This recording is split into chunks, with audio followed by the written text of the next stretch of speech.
Apple has released its new MacBook Pro, MacBook Air and Mac Mini with their own M1 chipset as we have seen before. And this is not a regular x86 chipset. This is based on ARM. And for those people who don't know what is ARM, it's the same architecture which we use for mobile phones and tablets. So how is it going to affect the laptops? This has been a question since it has been released. So will it affect the performance? Will it affect running x86 apps? And now we have the answers for all of that. So let's quickly get into the video and see whether these new Macs are revolutionary or not. Let's quickly look at the configuration of this chipset. This has an 8-core CPU and at the same time this has an 8-core GPU and it has other stuffs as it is an SoC, which is a system on chip. But the low-end MacBook Air has a 7-core GPU and people have a doubt that why is it that this thing has a 7-core GPU and still called the same M1? Actually, that is because of a process called binning. Like while making semiconductors, which is the processors, at those nanometer levels, there are a lot of chances of making mistakes. And yeah, the 8th core of the GPU, maybe while manufacturing it, it will not be manufactured properly, so that chipset can lead to malfunctioning. So what they will do, instead of throwing a chipset away, they will disable the 8th core and put it into a laptop which is low end and sell it. So they can also make a profit and it doesn't affect the end user also. So is this bad? But no. This has been known to us due to this new shift by Apple, but this has been already there. This has been done by Intel, Qualcomm and all the semiconductor legends out there right now. So we've seen the configuration and let's now see, is it even a degrade or an upgrade? But some people consider this ARM as a degrade from x86 and dude, that's not the degrade, it's a great upgrade. Let's see why. So out of all these M1 laptops out there, which is the most value for money device? And that is the lowest end MacBook Air. Yes, no one would recommend the Air all these days, but still I recommend it right now because like all the three laptops have the same chipset. So what is the difference between the Pro and the Air? First of all, the Air is more lighter and yeah, the Pro has a fan inside it, a cooling system, an active cooling system inside it, and the Air is fanless. So due to this, people thought that the MacBook Air will start thermal throttling, and thermal throttling means reducing the speeds of the processor in order to maintain the temperature. So but really didn't do it most of the times when compared with the samely priced Core i3 dual core MacBook Pro, which was released in the same 2020, same price, 93,000 rupees straight.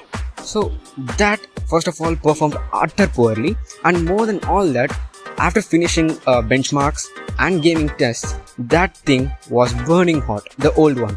And at the same time, the fan sounds were ramped up to the top as if it was raining. And at the same time, this thing, the new MacBook Air, doesn't even have a fan, so zero sound. And at the same time, I am not saying that it's not hot, but it was hot, but it just was warm. These results I am saying from multiple reviews and everything. Yeah, it just gets warm. And about thermal throttling, it does throttle, but only during long hours, and throttling is not even felt.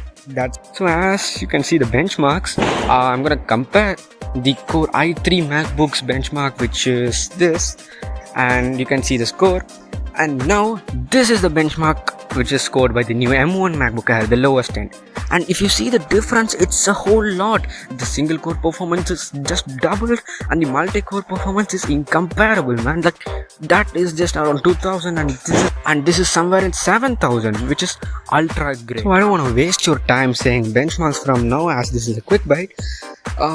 For your reference, it's better than the i3 and it's again better than all of the i5s used in the MacBook Pro and even slightly better than the i7 used. Yes, it is true. So yeah, and so the performance is just so good. So what else is there? And another common doubt is many apps like Premiere Pro and stuff, for which only people buy the MacBook Pro for good performance, are written only for Intel based laptops, which is the x86. So will it run ARM, or an ARM version is already available? The answer is no. The most of the Adobe apps, Adobe has said, not only Adobe, most developers out in the world have said that their ARM versions will coming soon. Right now, you can use it with the Rosetta 2 emulator. So that's a software by Apple which translates x86 applications in order to make the ARM processor understand how to run this application. And the common misbelief is emulators are slow. But yeah, the emulators are slow. And this Rosetta 2 is not. As we have seen in many reviews, from opening the application, it just takes a while long, and not more than 5 to 6 seconds, which may seem a bit long. That's it. But after it started, it really outperforms the existing Intel-based MacBook Pros in making games and even Premiere Pro video rendering. So just think about how the performance will be when the native ARM version comes. Right? So yeah, that's why this laptop is so good. And speaking of FPS, this laptop really has a great GPU, which can even be compared with the previous generation RX 560 GPU and even the GTX 1050 GPU, which consumes a lot of power, and this thing just consumes 10 watts. And the reason for me saying this thing as revolutionary is because I want Intel and AMD to just drop x86 and just go with ARM. Yeah, I'm speaking the truth. Like, why do you even want to switch to ARM? That's the question.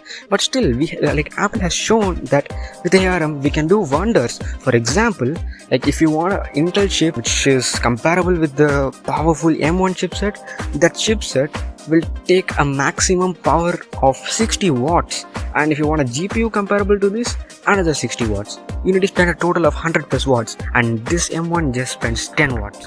Second reason being that if any manufacturer is going to buy an x86 chip from Intel or anyone, dual core i3, Apple has to spend more than $250 or even to $150 to $250. I'm not sure about the price, but still it's costly.